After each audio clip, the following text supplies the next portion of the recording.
What is up, YouTube? Welcome back to my crypto journey. My name is Rodney, and yes, you read that title correctly. I am grateful for Saitama, and I'm going to explain why I'm grateful for Saitama in this video, and it's going to be a long one. Make sure you hit that like button, grab something to eat, take a seat, and get ready. Okay, so I'm going to be keeping this chart, Saitama V1, up in the background because to me, it offers me some nostalgia. Now, a lot of people, it freaks them out and gives them a little bit of PTSD, but for me, it gives me some nostalgia, and I'll explain why. Now, for those of you guys who don't know, I started my YouTube channel on October 11th. My first ever cryptocurrency video was on Kuma Inu, Hina Inu, and Shiba Inu, right? And then I started talking about Saitama shortly after.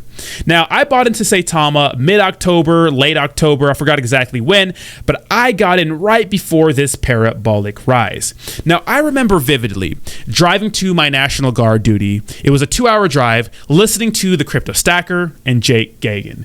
Crypto Stacker would give us an update every single night on how much money he was making from Saitama. It was exciting because everyone at this time was making money. In fact, I felt like in the meme coin market, especially during this time, everyone was making money in cryptocurrency. It was like shooting fish in a barrel. If you got into anything early October, it absolutely mooned with the entire cryptocurrency market. So there were good vibes all around.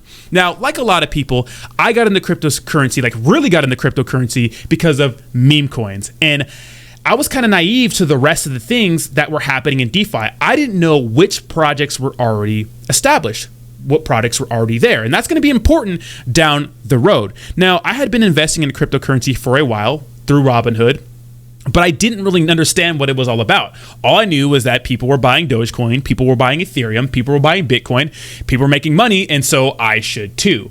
But when I started making cryptocurrency content and documenting my journey, that's when I really started to explore DeFi. Now, Saitama was sort of a perfect storm. Understand, so many influencers were talking about Saitama. If it wasn't Shiba Inu in the meme coin space, it was about Saitama, SafeMoon, or Dogecoins. Those were the big ones everyone was talking about during the bull run in the meme coin space. All these influencers were making content on it. I saw Zach Humphreys, Austin Hilton, Jake Gagan, the Crypto Stacker, Holistic Crypto, then Classic Crypto, and myself entered the chat, right? Me and Classic Crypto kind of started making content at the same time. Now, what I noticed is that when I started to talk about Saitama content on my YouTube channel, people started to watch and my subscribers grew by the thousands. It was absolutely insane. Well, what do you do as a YouTuber? Well, you talk about what people want to hear, and people wanted to watch and hear Saitama content. So that's what I started doing. And it helped that I was also invested in Saitama so I could share how much I was making with the community so we could go to the moon together. But remember, naivety is a big part in this whole scenario, in this whole situation, right? Because a lot of people didn't really know, we're all noobs to DeFi, didn't really know what else was out there. Now, as my YouTube channel started to grow, because I was talking about Saitama, like keep in mind, I did talk about other cryptocurrency projects, but Saitama videos are the ones who got the views, always. I could put out 5 Saitama videos in a day. They would each get 5,000 views. I can make a live stream about Saitama all day, and people would tune in the entire day because at the time it was extremely exciting. Saitama opened the doors to many opportunities on my cryptocurrency channels. People started coming to me for promotional projects. They're going to pay me to talk about their coins. I'm like, hell yeah, I'll take that opportunity. Then I started to get ad revenue.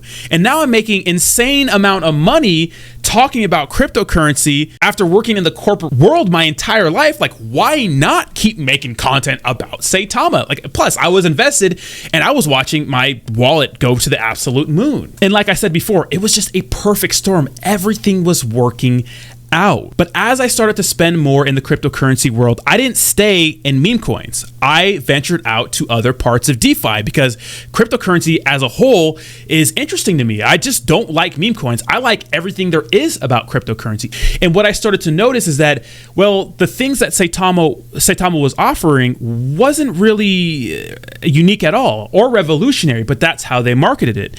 Russ absolutely, is a mastermind when it came to speaking about this project. The way they were able to get the community riled up and hyped up for something that wasn't so special to me is absolutely remarkable. And that means something, right? Now, hindsight's 2020. We all know a lot of those promises were lies or haven't happened yet, but they fooled and tricked everybody into believing that something was going to happen that never did happen. But you have to understand one thing.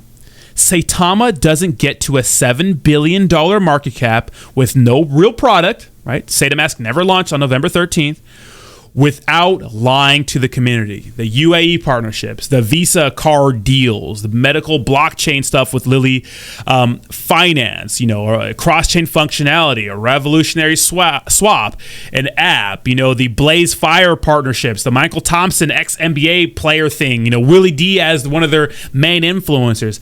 Saitama doesn't get to the top without telling us all those lies. They just don't. So by the time November 13th rolls around, I've been making, cryptocurrency content for a month. My channel absolutely blew up. We're watching the event live. And let me tell you, you want to see someone's demeanor change? I'll put a link to the video up here. You want to see someone's demeanor change? Go watch that video. Because while I was exploring DeFi, while I was watching that go down, and keep in mind, I work for the professional world. I've worked for large corporations my entire life. And to me, that looks so unprofessional. It wasn't even funny, right? And you can see me even talk about it in the video. I realized while exploring DeFi and understanding that what they're doing isn't special, that this is looking pretty bad.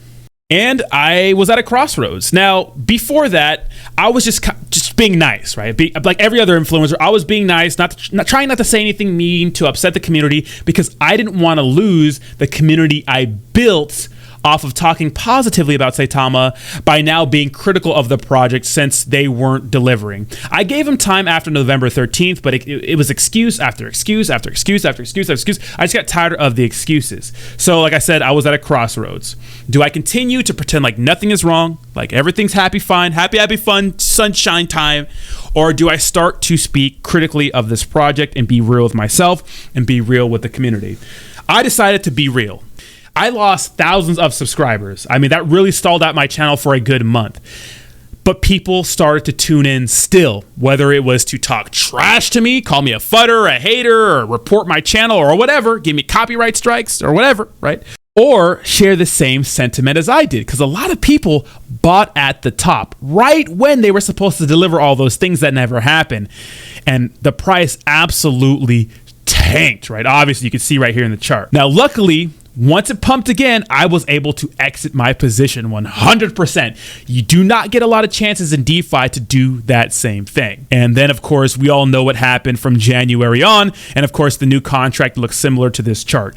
It completely bled out. I truly believe that Saitama could have been a decent project, even though it's not special. It's not better than its competitors in the space. It's not. It's just not. Even Sata Pro is not better than its competitors. I just think that they always could not get out of their own way. They kept overpromising, under-delivering. You can blame people being mean. You can blame me. You can blame Steve at Rocket Crypto. You can blame anybody else in the space who was critical of this project, who left the team, whatever. Every influencer, Faltron, you can blame everybody. But at the end of the day, Saitama just couldn't get out of their own way. They couldn't deliver a project. It was excuse after excuse after excuse.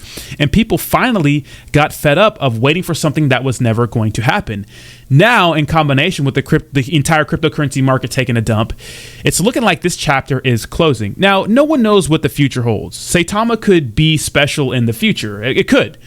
I don't think it's very likely, because I don't see how they are better than any of their competitors. How are you going to make people switch from what they're using now to what you have? It just doesn't make any sense to me. And I'm honest about these things. If something is good, I'll say it's good.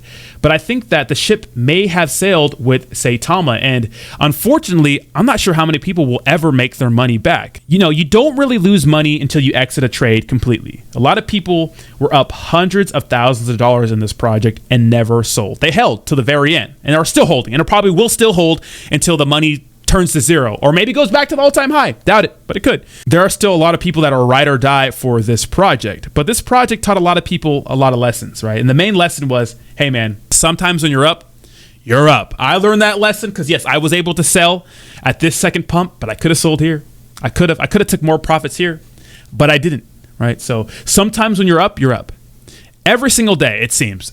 I'm not even exaggerating. Every single day I have people come into my chat and complain how they are up $5,000 in Saitama and it's worth 15. One guy was up $300,000 and now it's only $16,000. So many people were up tens, thousands, hundreds of thousands of dollars in this project, and I'll never get that money back. I don't think. I think this project is done for. I mean, like I said, I'm not a fortune teller, but it seems to me that this project is done and this chapter is closed. But with all that being said, I'm grateful because it's what really gave me my start on YouTube. And although my channel's not the same it was back then, and you can go watch those cringy videos, I was still able to make something out of my YouTube channel that I really enjoy now. I could speak my mind, be critical, and pretty much speak my piece about any cryptocurrency product in the space, and people will accept me for who I am and not some persona I pretend to be online.